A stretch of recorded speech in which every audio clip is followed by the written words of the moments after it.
Indian Ocean tui pui chunga khuan tui khotha waterfall an ti hi a oma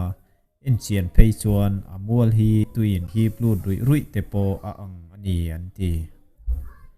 Netflix film release Veronica kha a hlawom lutuka atlang puin a en tu ten an en zo lo fo za pakhat chin en zo thinang ani an ti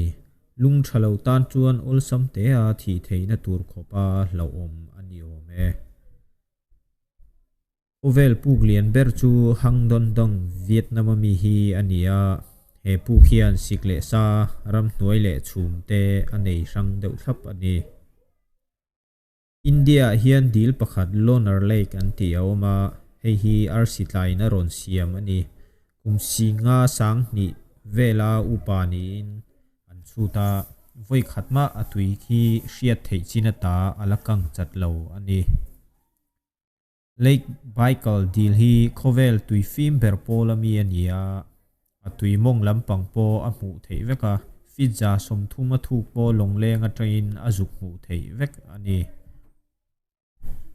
Hachiko kumko chuang apu tana rino em apu thi to lo ngak lum thak tu thalak nung berkha ilamu lo takin minute khat kan thin rim hian kan immune system darkar li atanga darkar nga dona ti chaklawa minute khat lim takai nui khan immune system darkar somni pali chung ati chakpa thei thung hin chetan chuan covid kai po a hlawm deuh hlek bik ton ti na ani mei thei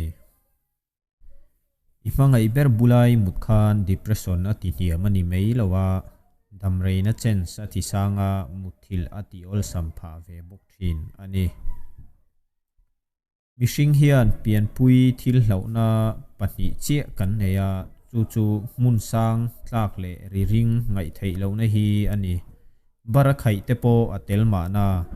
aba khi chu kan nun man chhauna tanga kan hlauna nei chop thil deuh vek ani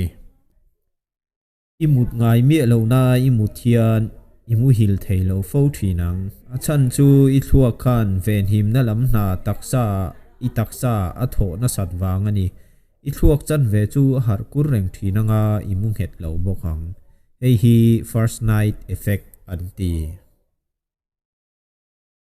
no te hian minute khata voi ni chaute mitan khap lain puitling ero hi chuan voi som chuang te mit kan khap thung ani eleya hian thingkung